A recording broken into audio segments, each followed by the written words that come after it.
নিজের চরিত্র, নিজের আখলাক, নিজের জীবন, নিজের যৌবন নষ্ট করো না। একদিন দুনিয়ায়ও কষ্ট হবে, আখিরাতেও কষ্ট হবে। আখলাক চরিত্র যে নষ্ট করে, এই উলঙ্গ ছবি, নর্তকীর ছবি, জিনা ব্যভিচারের ছবি, নারীর ছবি, আল্লাহর কসম প্রতিটা তোমার যৌবনের শক্তি দুনিয়ার মধ্যেই নষ্ট করে দেয়। আখিরাতের বরবাদি তো আছেই, দুনিয়ারও শক্তি, সামর্থ্য, যৌবন, যৌন শক্তি নষ্ট করে দেয়। এজন্য দুনিয়াও কষ্ট হবে, আখিরাতেও কষ্ট হবে। তুমি ব্যক্তিগতভাবে না জানলেও আমি জানি, হাজারো শত শত যুবকের সাথে আমার ব্যক্তিগত সম্পর্ক আছে, ব্যক্তিগত মহব্বত আছে আমার সাথে। এরকম অসংখ্য যুবকের চোখের পানি এই এতগুলো মানুষের সামনে আল্লাহর কসম আমি দেখছি। তুমি জানো না, নষ্ট নারী, নষ্ট ছবি দেখতে দেখতে নিজের শরীর সক্ষমতা কি পরিমাণ নষ্ট করে ফেলছে। নিজের হাত নিজের নাফরমানি গুনার মধ্যে ব্যবহার করে কি পরিমাণ বরবাদ করে দিছে। সারা রাত নিজের জীবন কি পরিমাণ শেষ করে দিছে। এখন একাকী নিভৃতে কাঁদে, মা জানে না, বাবা জানে না, পৃথিবীর কেউ জানে না, দুঃখে দুঃখে কাঁদে। আমি এমন শত শত যুবক আমাদের সাথে তো কথা বলে, কাঁদে, দোয়া চায়, কি করব বলে। তোমার কাছে তো কইতো না, তোমার কাছে বলবে কেন? আল্লাহ আমাদেরকে মাফ করে দেন। এই জন্য আমি অনেক ছেলে দেখা বললাম, দয়া করে নিজের আখলাক, নিজের চরিত্র নষ্ট করলে মানুষ আর মানুষ থাকে না। তো আল্লাহ তাআলা বলেন, এবার এই তর্জমাগুলো শোনেন, তাইলেই কথা শেষ। আল্লাহ তাআলা আমাদের কাছে তাকওয়া চায়। আল্লাহ বলে, আমারে মুত্তাকি পরিচয় দিয়া বুঝায় দাও, তুমি মুত্তাকি, মানে তুমি গুনাহ ছেড়ে দিয়েছ, নেক আমল অভ্যস্ত ছিলা। আল্লাহ বলেন, এমন হলেই তুমি মুত্তাকি। ইন্নাল মুত্তাকিনা ফি জান্নাতি ওয়া উয়ুন, নিশ্চয়ই আমি আমার মুত্তাকি বান্দাদেরকে আমার অগণিত জান্নাতের মধ্যেই থাকতে দেব। ওয়া উয়ুন, এবং ঝর্ণা ধারা বেষ্টিত, নহর দ্বারা বেষ্টিত আমি আল্লাহ তাআলা জান্নাতেই তাদেরকে রাখতে দেব। সুবহান। শর্ত হইল গুনাহমুক্ত জীবন, আল্লাহর বন্দিগিওয়ালা জীবন দেখাইতে হবে। জান্নাতে আল্লাহ বলেন, ফি জান্নাত, আমার অগণিত জান্নাতে থাকবা। ওয়া উয়ুন, ঝর্ণা ধারা বেষ্টিত জান্নাত। এটা একটা সুন্দর কথা। মানে জান্নাতের মধ্যে 24 ঘন্টা আল্লাহ তাআলা জান্নাতি বান্দার জন্য 4টা নহর চালু রাখবেন। একটা হলো দুধের নহর, পানির নহর, মধুর নহর, মদের নহর। দুধের নদী, পানির নদী, মধুর নদী, মদের নদী। দুনিয়ার মদ না, জান্নাতের মদ। এই 4টা 24 ঘন্টা থাকবে। থাকবে যে বিষয়টা এমন না যে মনে করেন এখানে 4টা ড্রামের মধ্যে বা 4টা টাঙ্কির মধ্যে এই 4 ধরনের দুধ, মধু, মদ, পানি আছে। তো আমগরে বলে দিছে যে আমি তোমাদের উপরে সন্তুষ্ট, তোমাদের যখনই মন চায় এখান থেকে দুধ, মধু, মদ, পানি যেটা মন চায় এটা খাইবা। মনে করেন জান্নাতে বলল, তো এইটা অর্থ না। এটা যদি হয় তাহলে তো একটা সমস্যা আছে এখানে। ও যে পিছনের যে বেটা, তারা এখান থেকে মধু নিতে হইলে, দুধ নিতে হইলে তো হেন থেকে হাইটতে আইতেবেন, এনে আইতেবেন হাইটটা, তো এদূর হাইটতে পাঠার কষ্ট হবে। তো জান্নাতি বান্দা বলবে, আল্লাহ আপনি আমারে এদূর হাঁটাইলেন, তো আর আমার জান্নাত কি দিলেন? আমরা তো আমার কষ্টই দিলেন কদ্দুর। সুবহানাল্লাহ। তাফসীরের মধ্যে জন্য লিখছে, জান্নাতি বান্দা যখন জান্নাতে যেখানেই থাকবে, দাঁড়ানো, বসা, শোয়া, হাঁটতে থাকুক, ডান দিকে থাকুক, বাম দিকে থাকুক, সামনে থাকুক, পিছনে থাকুক, যেখানেই থাকুক, 24 ঘন্টা তার পাশে এই 4টা নহর, নদী, ঝর্ণা বইতে থাকবে। তুমি যে হাইটটা যাইতে হবে না এক কদম, তোমার লগেই থাকবে একসাথে। এইটারে কয় ওয়ায়ুন জান্নাতিন তাজরি মিন তাহতিহাল আনহার। এইটার অর্থ এটা। সারাক্ষণ সারাক্ষণ আল্লাহ আমাদেরকে তৌফিক দান করেন। মালিক তো জান্নাত বান্দাদের জন্যই বানাইছে, মুসলমানদের জন্যই বানাইছে। তো আমরা তো মুসলমান, আমরা আল্লাহর কাছে জান্নাত চাইতে পারি না? কথা বলেন না, চাইতে পারি আমরা? আলহামদুলিল্লাহ। এরপরে আল্লাহ তাআলা বলেন, উদখুলুহা বিসালামিন আমিনিন। আল্লাহর ফেরেশতারা বলবে, হে আল্লাহর বান্দা, চির শান্তি এবং চির নিরাপত্তার সাথে জান্নাতে ঢোকো। আর কোনো দিন অশান্তি মিলবে না, আর কোনো দিন বিপদ মুসিবত আসবে না। চিরদিনের জন্য শান্তি, চিরদিনের জন্য নিরাপদ জায়গায় ঢোকো। 3 নাম্বার আল্লাহ বলেন ওই যেটা বলে ফেলছি, ওয়া নাযা'না মা ফি সুদুরিহিম মিন গিল্লিন, আমি আল্লাহ তাআলা প্রতিটা জান্নাতি বান্দা জান্নাতে ঢুকবার আগেই তার দিল থেকে হিংসা, বিদ্বেষ, রাগ, ক্রোধ এগুলা খুলে ফেলে দেব। ইখওয়ানান আলা সুরুরিম মুতাকাবিলিন, পরস্পর জান্নাতি বান্দা ভাই ভাই হবে। আরো মজার বিষয় এখানে বলছে, সকলেই যখন যে অবস্থায় থাকুক, দাঁড়াইয়া থাকুক, বসে থাকুক, শুয়ে থাকুক, 1 সেকেন্ডের জন্য জান্নাতি কেউ কারো পিছনে হবে না। বুঝছেন আপনি? এই ভাই তো আপনার পিছনে, মনে করেন জান্নাতে আছে কিন্তু ওটা পিছনে পড়ে গেছে, আপনারা পিছনে ওনারা সামনে, হোক না যা, মনে করেন পুরোটাই এসি ঠিক আছে কিন্তু আপনি তো পিছনে। তো আল্লাহ তাআলা বলছে এমন হবে না। আপনারা এখন পিছনে পিছনে না, একজনের পিছনে একজন, তো মনে করেন এটা পুরোটাই জান্নাত কিন্তু আমরা তো ফিসে পড়ে গেছে। সে যদি আবার কয় আচ্ছা জান্নাতে আছি ঠিক আছে কিন্তু আমি তো পিছনে, বুঝেন নাই কথা? তো আল্লাহ তাআলা বলেন আলা সুরুরিম মুতাকাবিলিন, না বান্দা এমন হবে না, বরং যখন দাঁড়িয়ে থাকো আর বসে থাকো আর শুয়ে থাকো পিছনে কোনোদিন হবে না। 24 ঘন্টা মুতাকাবিলিন, জান্নাতি বান্দা পরস্পর মুখোমুখি থাকবে। যদি বলেন এটা কিভাবে সম্ভব, তো ওইখানে গেলেই তো আমরা দেখুন কেমন সম্ভব। সে সময় আপনি আমার বুঝাই কইবেন এভাবে, আমিও আপনার বুঝাই কইব এই যে এভাবে যেমন হয়েছে। লা ইয়ামাসসুহুম ফিহা নাসাবুন, রব্বুল আলামিন বলে 1,00,000 কোটি বছরে জান্নাতীর কোনোদিন কোনো ক্লান্তি আসবে না। দুনিয়ায় দুঃখেও মানুষের ক্লান্ত হয়, আবার সুখেও ক্লান্ত হয়, হাসতে হাসতেও কাহিল হয়ে যায়, কানতে কানতেও কাহিল হয়ে যায়, খেলতে খেলতেও দুর্বল হয়ে যায়, হয় না? অনেকক্ষণ ধরে খেলতেছে তো এখন কি লাগতেছে? কাহিল লাগতেছে।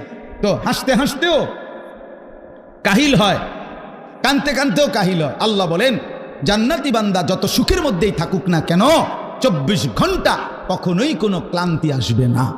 ওমা হুম মিনহা বিমুখরাজিন, রব্বুল আলামিন বলেন কোনোদিন 1,00,000 কোটি বছরে জান্নাতি বান্দাকে 1 সেকেন্ডের জন্য জান্নাত থেকে বের করা হবে না, কোনোদিন বাহির হবে না, অনন্তকালের জন্য থাকবে।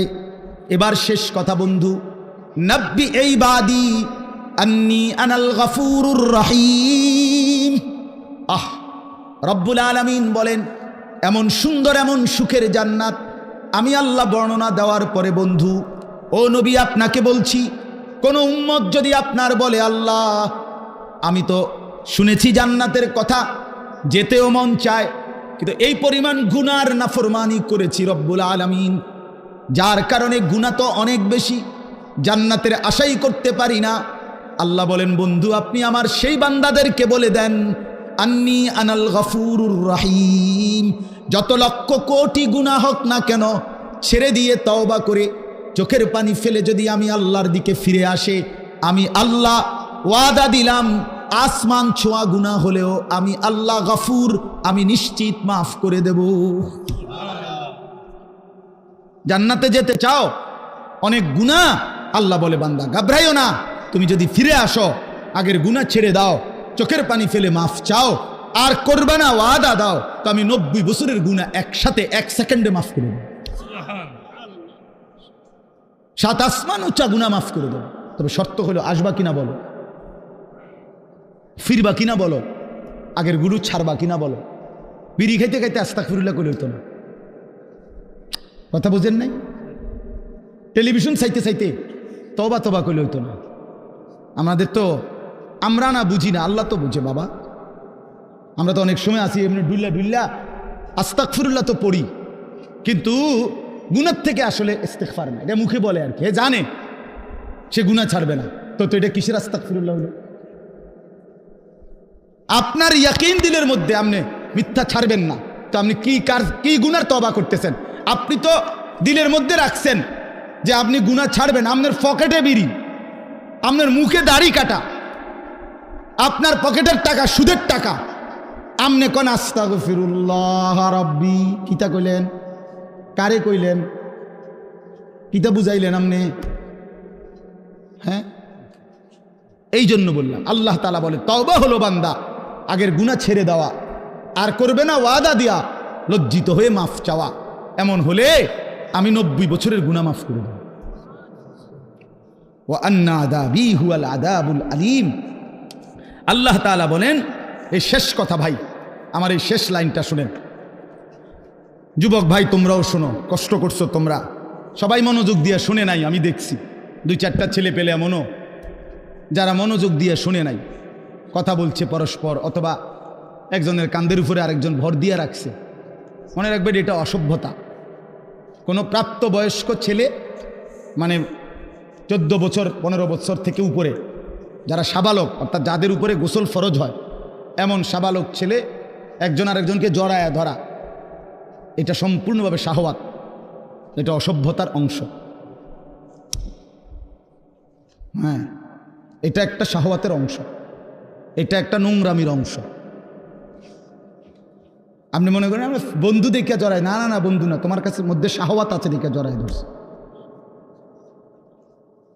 দুনিয়াবাসী না বুঝলে কি হয়েছে, আসমানওয়ালা বুঝে। এই জন্য ভাইয়া আখলাক বড় সম্পদ। তো বলতেছিলাম, শেষ কথা হলো, আল্লাহ বলেন, আপনাদের বাবাদেরকেও বলি, আমারও বলি, যুবক ভাই তোমাদেরকেও বলি, ওয়া আন্না আযাবি হুয়াল আযাবুল আলীম। আল্লাহ তাআলা বলছেন, বান্দা এতভাবে বললাম, আমার জান্নাত আমি সাজায় রাখছি, আমি বললাম আমি মাফ করে দেব, এরপরও যদি কেউ গাদ্দারি করো, অবাধ্যতা করো, হাসরের ময়দানে আল্লাহ তাআলা তার বহু বান্দার আমল ধুলির মতো উড়ায় দিবেন, ছুঁড়ে ফেলে দিবেন। সাহাবায়ে কেরাম, কথা বলো না ভাই, কথা বলো না, অবাক হয়ে জিজ্ঞেস করবেন। সাহাবীরা জিজ্ঞেস করছেন, ইয়া রাসূলুল্লাহ, তারা কারা? তো নবী সাল্লাল্লাহু আলাইহি ওয়াসাল্লাম বলছেন, প্রকাশ্যে তো তারা তোমাদেরই ভাই, তোমাদের সাথেই নেক আমল করত, কিন্তু যখন একাকী গোপনে, ওয়ালাকিন ইদা খালাউ বিমাহারিমিল্লাহ ইনতাহাকুহা, একাকী যখন কোনো গুনাহ, নাফরমানি, হারাম কাজ করার সুযোগ পেত, তো একাকী হওয়ার কারণে করে ফেলত। মনে মনে ভাবতো যে কেউ দেখে না, কেউ শুনে নাই, কেউ দেখে নাই, রাতের অন্ধকার, গোপন জায়গা, একাকী।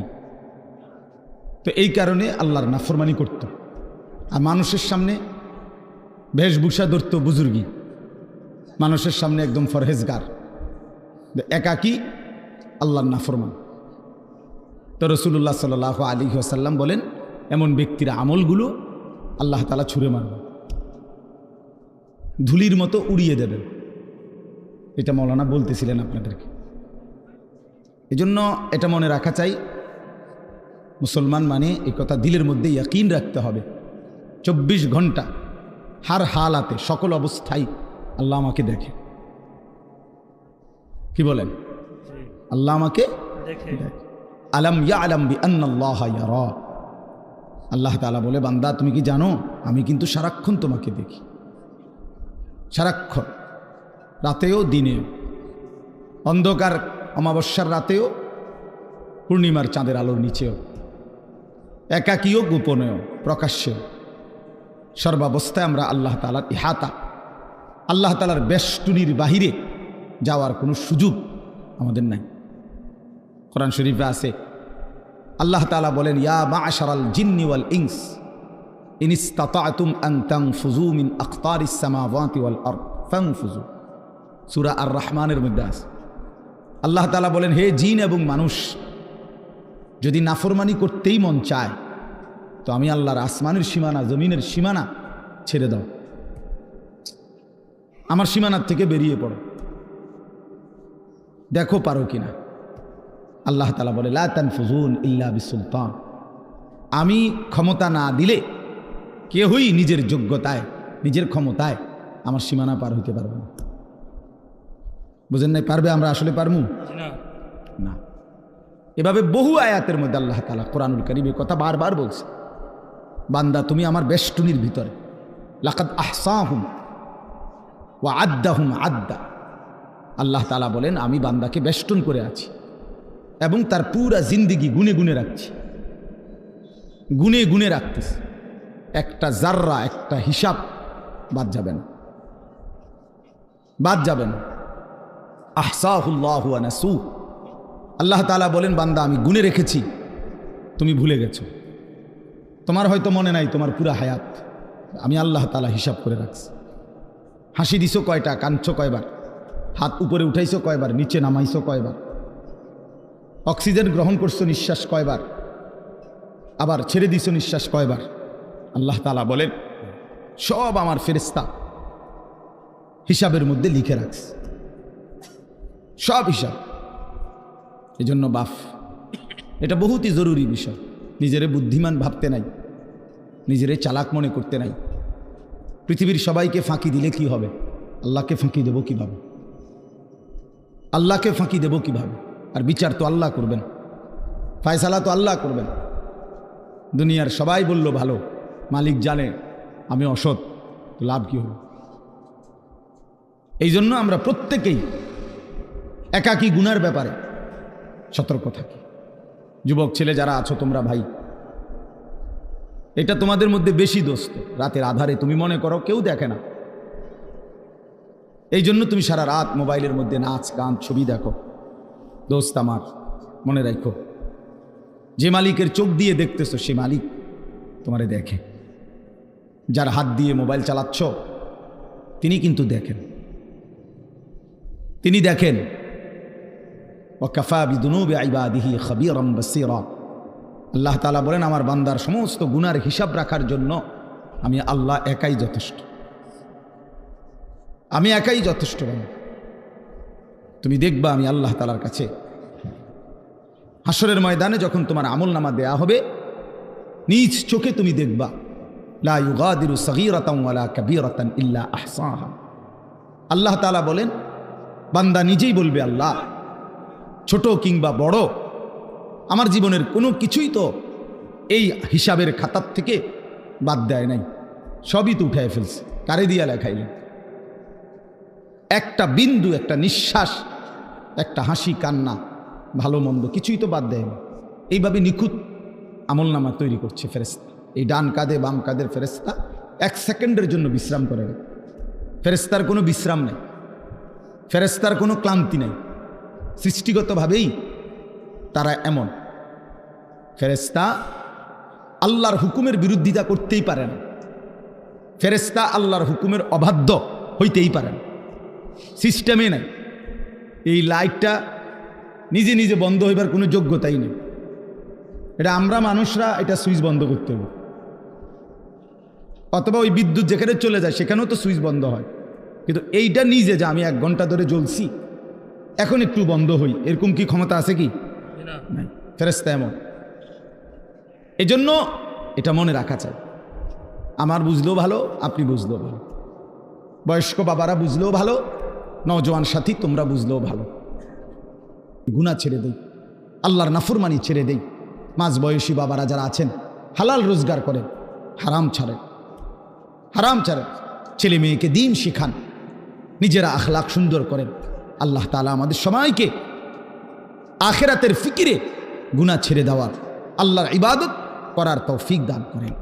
5 ওয়াক্ত নামাজ পড়ার চেষ্টা করেন। কষ্ট করলেই হবে, একটু হিম্মত করলেই হবে। শত ব্যস্ততার ভিতরেও নামাজ পড়া যায়। আল্লাহ আমাদেরকে বুঝ দান করেন। এই মাদ্রাসা আল্লাহ তাআলা কবুল করে নেন। মাদ্রাসার তামাম ফিকির আল্লাহ তাআলা কবুল করেন। মাওলানা ইয়াহিয়া মাদ্রাসার জন্য আপনাদের কাছে সহযোগিতা চাইছিল, আপনারা কম বেশি দিছেন, আরও পারলে আরও দিয়েন। একটা কথা মনে রাখেন, দান সাদাকার ক্ষেত্রে একটা গুরুত্বপূর্ণ বিষয় হলো, প্রথমত তো দিতে মন চায় না, কিন্তু বাস্তবতা হলো প্রত্যেকেই খেয়াল করে দেখে যে যেটুকু দান করে সেটা আসলে সামান্যই দেয়। এটুকুতে তার সংসার পরিবার তেমন কিছু হয় না। টাকা 500 দিলে আপনার বিল্ডিং কোনো কাইতে যেত না। কথাটা আমরা বুঝছেন না? টাকা 1000 দিলে আপনার সংসারের 3 দিনের বাজার বন্ধ হয়ে যাবে এমন না। 100টা টাকা দিলে মসজিদে মাদ্রাসায় দিনই কাজে আপনি খুব আটকাইতেন না। দান মানুষ অল্পই করে, কিন্তু হাসরের ময়দানে এর পুরস্কার দেখলে, বিনিময় দেখলে কলিজা ফেটে মরে যাবে যে হায় কি করলাম, যদি আরও কিছু টাকা দিতাম। সংসার তো চলেই, সংসার তো কোনো না কোনোভাবে চলে। মানুষ শত ব্যস্ততা অভাবের ভিতরেও বন্ধু বান্ধবরে কিছু খাওয়াইলে কিছু টাকা তো কমে যায়, কিন্তু এরপরেও জোড়াতালি দিয়া সংসার চলে যায়। তো আল্লাহর রাস্তায় দান করার বিষয়টা হলো এই, প্রথম তো দিতে মন চায় না, কিন্তু একটু কষ্ট করে দিয়া ফেললে আখিরাতে অনেক বড় সওয়াব মিলবে। এই জন্য নিয়মিত মসজিদ মাদ্রাসায় দেওয়ার চেষ্টা করবেন।